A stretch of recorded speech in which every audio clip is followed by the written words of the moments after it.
The sweetest sound for any Sprint Cup driver is the sound of champagne bottles spraying in Richmond, as it means they have successfully made it into the chase. But now that the field is set, it's time to get serious for those lucky 12 drivers. Just like in any sport, the one thing a team wants going into the playoffs is momentum.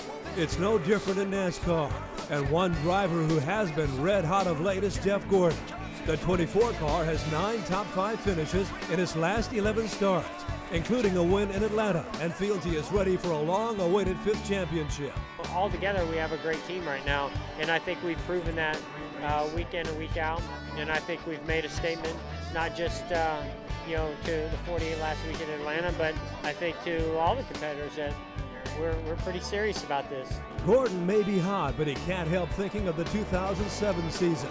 That year, he won 6 races, had 21 top 5 finishes, and led the standings for 27 weeks, only to race poorly in the last 3 races to finish second to Jimmie Johnson for the Cup. This year, Gordon feels he has an even better chance to win than in 2007. I feel like we even have a little bit more momentum. I feel like in 07, we battled with Jimmy, we gave him a run for his money, but I still felt like he had the momentum and he was the team to beat. And like you said, I don't think there's any clear-cut team to beat. I think you could rank us up there with any of them. And I think that we've got more to show. Looking for another hot driver? How about Brad Keselowski?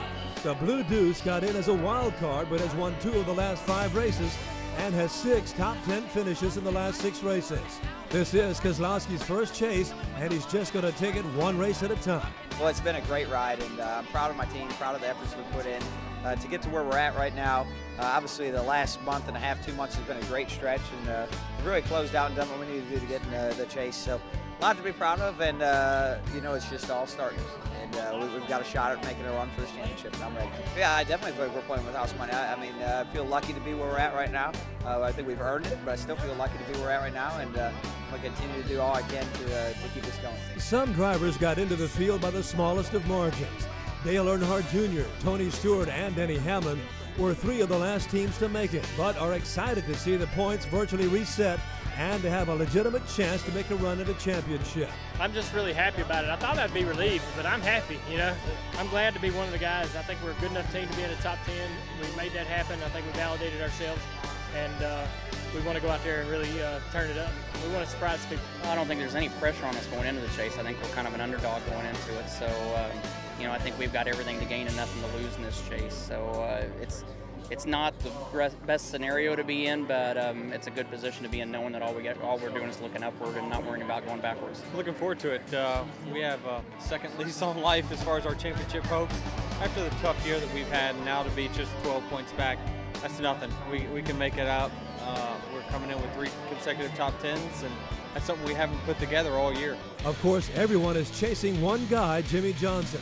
Mr. 5-time will be looking to change his nickname to 6-time, and the rest of the drivers know in order to stay close to him, they have to get off to a good start. Starting strong is a big part of having a good shot at that championship. If you start, we've seen Jimmy crash out at New Hampshire and fight all the way back, but it's huge for the team to have that good start. It really just carries a lot of momentum. This thing really comes down to who runs the best over 10 races and who doesn't have problems, and that's what's going to get you is having a really bad day. I really want to win in Chicago. I've been very close and have messed it up a couple times. There's some added pressure to win there because it's where my crew chief is from. That's his hometown track. We've won a lot at my hometown track in Iowa, so for a lot of reasons I want to go up there and win. One thing is for sure, there is no clear-cut favorite in this year's field. Everything is wide open and should make for a highly entertaining 10 races. Any of the 12, I think, can be contenders this year. I think it's one of the more competitive chase fields that there's been, and the cars seem to be pretty close to all the same speed right now. So I look forward to going to Chicago. Hopefully we can unload a competitive car there and run fast all weekend. These 12 guys that are in the chase aren't here because they ran bad. There's 12 guys in this chase that can win the championship and have done a good job all year and have all had, streaks of several weeks in a row that they've had really good finishes. So it's wide open at this point. There's no favorite. Any guy in this chase can win this thing. Anyone can win it, and it's good for the fans. It's a little nerve-wracking for us. Nobody knows really what's going to happen. You just go to each race and hope for the best.